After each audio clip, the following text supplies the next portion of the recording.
Welcome back to Media Week. Let's go back to our co-host, editor and publisher of Mediaweek, James Manning, in the studio with me now.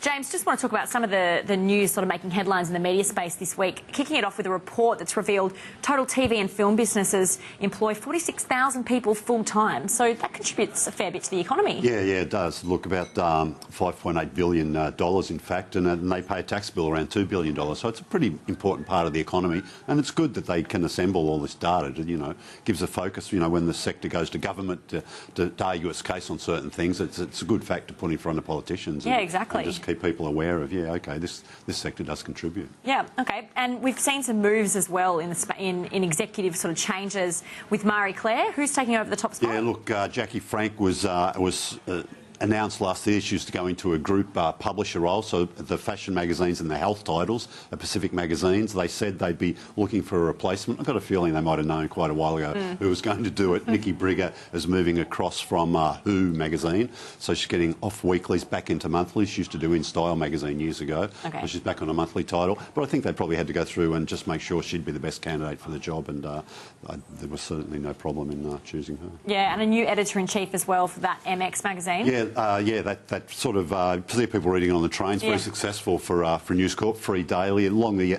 East Coast, Craig Herbert's going to be taking over the editor-in-chief role. It's more a network paper now. I think they tweak the stories for each market, but they can do a sort of it's like a network edition, if you like. And Tim Griffiths, he's joining Croc Media.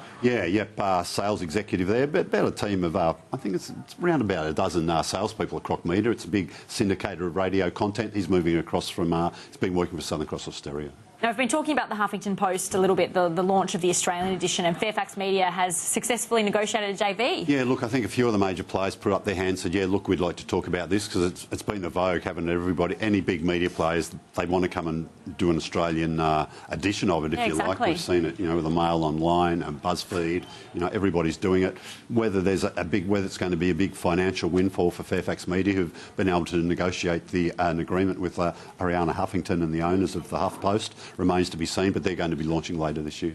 Speaking of Fairfax, Domain's sort of changed its model a little bit. Can you just talk us through what they're sort of expanding what they've been doing. Anthony Catalano's the sort of real estate guru down there. He works out of Melbourne, and he's built a very successful business over the years of cutting real estate agents in on the equity.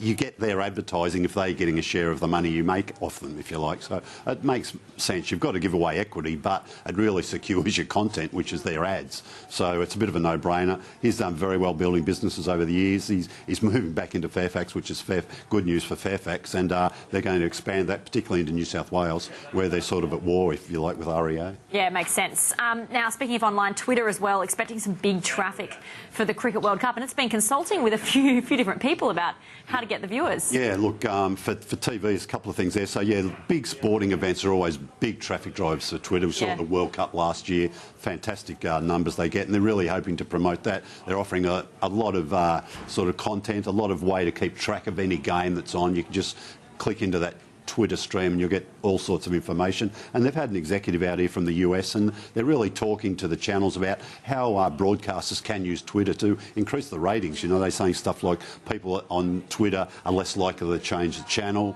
They're promoting the programs. They're more engaged with the content. They're more engaged with the advertising. I feel like they're having a say in the that's right. So there's some real learnings there, and they've signed up 2 networks to the Twitter TV ratings, which we talked a little bit about on the show last year. So 10 and 9 are both on board with that when it launches soon.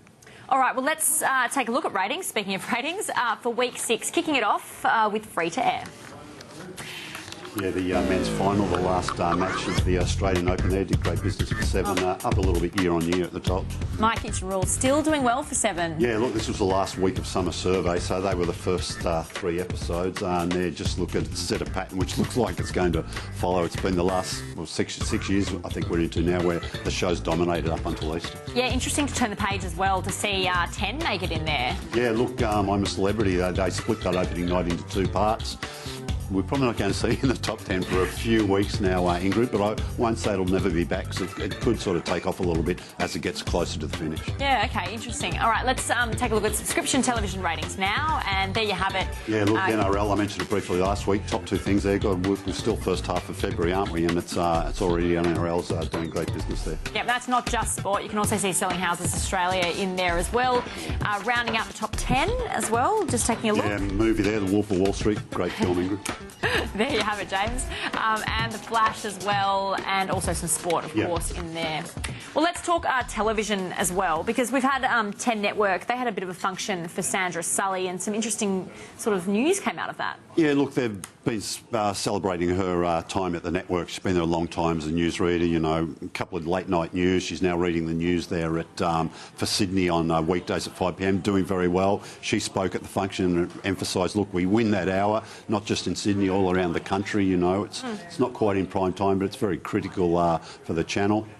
And Peter Meakin, the news boss, was there, and he talked a little bit about Seven have recently changed their newsreaders. They flipped Mark Ferguson and Chris Bath, and he sort of alluded, Chris Bath was there to celebrate with, there were some sort of newsreaders there from all the networks. Right. Chris Bath was there, so he acknowledged that, and he mentioned that, look, he doesn't think it was a good idea that Channel 7 changed Chris Bath, and of course Peter was there at 7 before he went across to 10, so he said, look, changing a newsreader is the last resort. Wow, okay, interesting comments coming out of there. SBS as well managed to secure a pretty good audience for Eurovision. Yeah, look, they always get a big audience for Eurovision, but this year you can bet it's going to go off because somehow they've managed to get Australia a wildcard entry. So Australia will be competing against all those European nations. Wow, so they'll get some ratings for that one. Yeah, and it'll give them some extra talking points in Europe as well. It's not just a bit of a sop to us, I don't think. So I think it'll do well. We don't know who it's going to be yet, but you'd have to think Jessica Malboy would be in a very good chance after she was there last year for a guest spot. So well, that was a guest spot last year. So she wasn't competing last year. These Zealand Australians can vote for it, so it's really going to push up those TV numbers. Okay, round two. Now, Nine as well. We were talking about Foxtel earlier. Nine revealing a strategy to help drive its consumers to Stan this week. What is it? Yeah, look, that Gallipoli, they showed the first 2 episodes. It was like a movie-length episode in 2 parts, if you like, on Monday night this week. Then immediately we was over, they told their audience that, look, if you want to see the rest of all the remaining 6 episodes, you don't have to come back every Monday night. You could go and join up on Stan now, download them all straight away. So it was an interesting strategy. It's sure to help give a bit of traffic to Stan. As we said, you can get on there free for 30 days, I think, at the moment. And finally, awards season for subscription television. The 2015 ASTRA nominations are out this week. Who's in there? Pretty exciting news, Ingrid. Look, good news is Sky News Business is up for Channel Achievement Award. I think it's what they used to call the Channel of the Year. All right. So it's pretty, and I think they've got a pretty good chance. I mean, there's some good channels in there, but the content you guys put out here, I think, is going to... Thanks, James. I got to say. I don't want to put the moz on you, but could do well. And there's something like Wentworth, Devil's Playground really dominate all the drama categories there. So interesting night. I think it's March 12th. Yeah, that will be an interesting night, James. Thank you so much for joining us on the show today. That does wrap up this edition of Media Week. From the team here, thanks for your company.